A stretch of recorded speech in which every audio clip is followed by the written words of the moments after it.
President Assad claims that some countries, particularly members of the US-led coalition, are not ready to accept the success of Palmyra's liberation. He was speaking to Sputnik news agency in his first international interview since ISIL was defeated in the ancient city.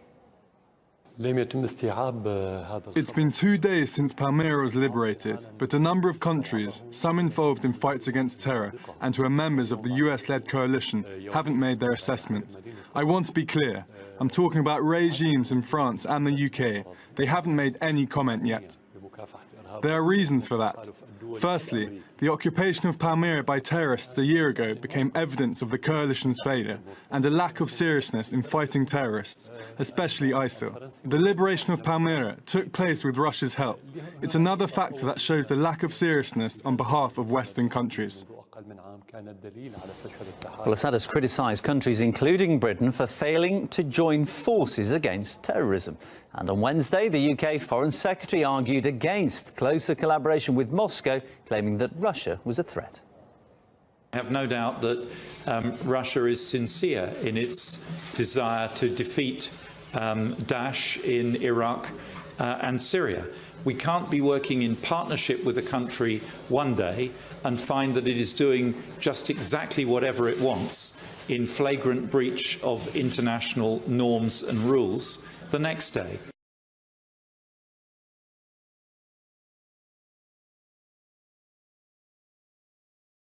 The U.S., though, is about to test the resolve of China over its expansion of artificial islands in the South China Sea. The fact that we know this tonight is causing a great deal of anxiety at the Pentagon. And that's not all they're worried about. National Security Correspondent Jennifer Griffin has that story tonight. A senior U.S. defense official confirms the U.S. Navy plans to send the USS Lassen, a Navy destroyer, to within 12 nautical miles of the disputed Spratly Islands in the South China Sea within the next 24 hours to challenge China's claims to the artificial islands. The USS Lassen is armed with Tomahawk missiles and is positioned to carry out the operation. Senior Pentagon officials are angry about the leak and may even consider calling off the operation due to security concerns. The Spratly Islands are the artificial islands that China has been building, adding miles of shoreline and laying down what look like military runways, adding to concerns of U.S. allies who want the U.S. Navy to protect these valuable shipping channels. President Obama met with the Indonesian president at the White House today to discuss the effort to defeat ISIS and concerns about Chinese aggression in the South China Sea. Defense Secretary Ash Carter and Chairman of the Joint Chiefs General Joe Dunford leave for Asia on Friday. Meanwhile, U.S. Pentagon and intelligence officials are warning that an uptick in Russian submarine activity near vital undersea cables could cripple the nation's ability to communicate in the event of a war. If you make cuts in the right places, take you months, years to go out and maybe repair and try and figure out where these cuts were made. So even a mild disruption could be trillions of dollars in economic damage to the United States. A senior Pentagon spokesman confirmed that any attempt to sever these fiber optic cables would leave them blind. Quote, "It would be a concern of ours to hear if any government was tampering with underground cables." The commander of U.S. naval forces in Europe said recently Russian submarine patrols have risen by 50% since last year and pose a direct threat to NATO. The Pentagon took note last month when a Russian spy ship, the Yantar, cruised along the east coast of the United States en route to Cuba near some of these vital undersea cables. Brett?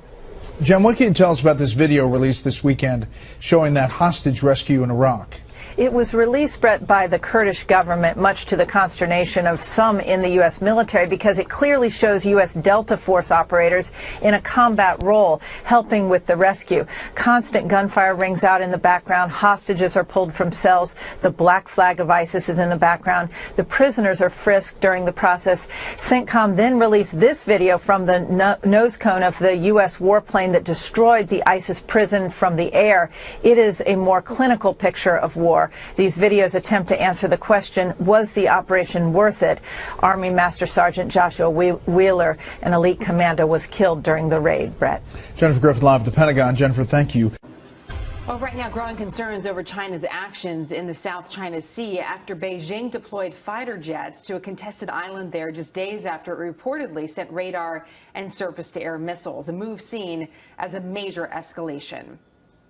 China's intent to militarize the South China Sea is as certain as a traffic jam in D.C. You say that's pretty certain. Let's bring in Gordon Chang, Asia analyst and author of The Coming Collapse of China. Gordon, we've talked about this quite a few times. This isn't just about territory, a land grab for China. Talk to our viewers a little bit about what's at stake, considering the shipping lanes that are around these islands. Yeah.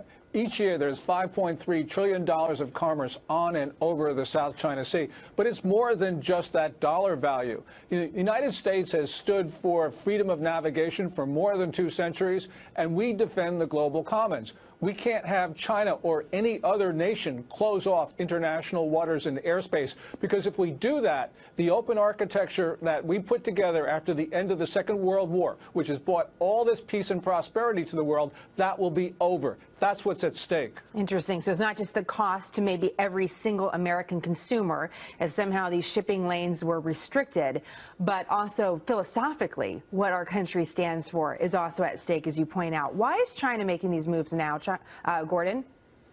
You know, this is really puzzling, because in the past, China made small advances, hoping not to sort of provoke a reaction.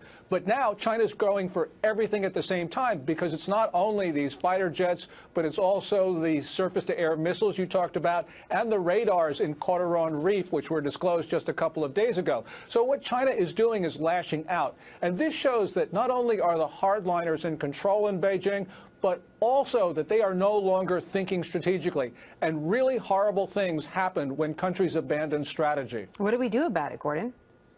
Well, there are a number of things. First of all, we got to work with our partners in the region, which includes almost every country, to have joint patrols in the South China Sea. We need to contain China, but also we need to end these military-to-military exchanges we have with the Chinese Navy, especially, because this is the last time that we need to be showing friendship to the Chinese. We have to start imposing some costs, and those costs may have to be economic as well, because the Chinese economy right now is in severe distress, so we can push the Chinese back, but only if we use the leverage that we have in our control. So here's what China says. This is the foreign ministry spokeswoman saying this just this week.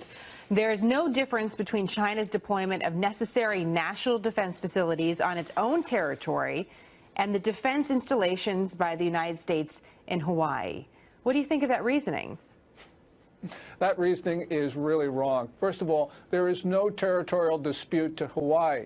But with regard to Woody Island, which is where these fighter jets have been deployed to, they're disputed by Vietnam and Taiwan. Also, with the other islands in the Spratlys, in the southern portion of the South China Sea, there you have about 6 or 7 claimants. You've got not only Taiwan and Vietnam, the Philippines, Brunei, Malaysia, Indonesia, Vietnam. So basically what you've got is a multinational dispute. So this is very different from Hawaii. You know, no one's talking about a dispute over Kansas, and that's really what China is trying to say, that this is just like Kansas. But now that we've seen China make these moves and we've watched them build up these islands over the last several years, we've got this great reporting from our Pentagon team about the surface-to-air missiles going in, now fighter jets. Are we past the point of no return, Gordon? Is there the thinking that China all of a sudden is going to say, okay, you're right, we're going to collect all our gear and we'll bring it back to Beijing? Or are we in a totally different scenario now that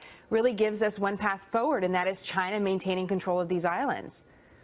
Yeah, I think in many ways we've passed the point of no return, because, first of all, Xi Jinping, the Chinese ruler, is very much a nationalist. He's very arrogant. He believes in Maoist foreign policy.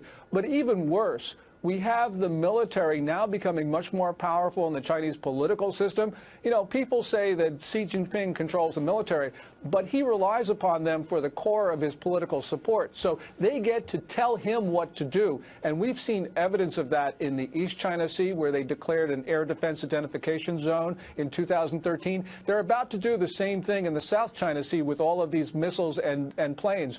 So clearly the military now, I think, is calling the tune. And this is a very dangerous situation, because you have disorganization at the top of the Chinese political system. Just quickly before I let you go, I mean, what do you think are the scenarios that are out there now that they have the fighter jets, now that they have the surface-to-air missiles, now that they have the reports of their defense systems along the coral reefs? Are they looking, are they going to prove a point by trying to take out a ship, a cargo ship, or a plane? What is really their next move? How dangerous can this be? that really is the next move, and the question is whether they're going to take it. You know, this is a situation where China is militarizing, despite the pledges it gave to Secretary Kerry just last month, and despite the pledges of Xi Jinping giving to Obama in September. So, you know, you cannot rule out any horrible scenario, because that's very well where this could be going. It's scary to think about, but we have to consider all possibilities because we are in kind of this new space with this specific part of the world. Gordon, great to have your expertise as always. Thank you so much.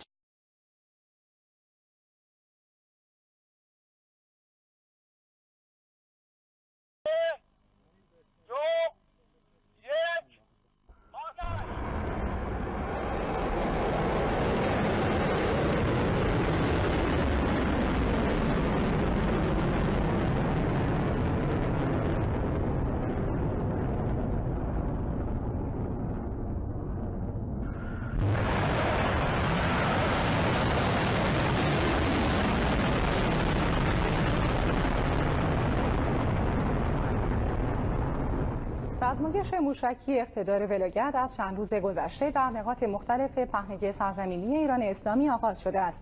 مرحله نهایی این رزمایش بامداد دیروز سه‌شنبه با شلیک موشک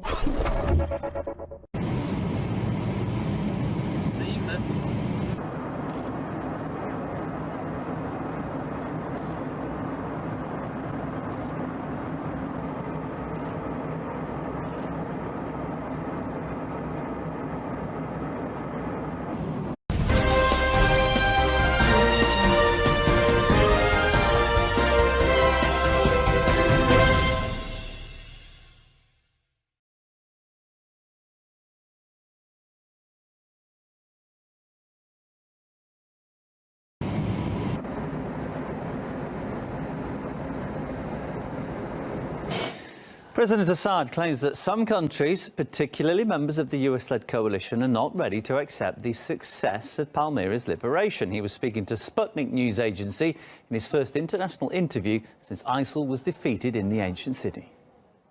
It's been 2 days since Palmyra was liberated, but a number of countries, some involved in fights against terror and who are members of the US-led coalition, haven't made their assessment. I want to be clear. I'm talking about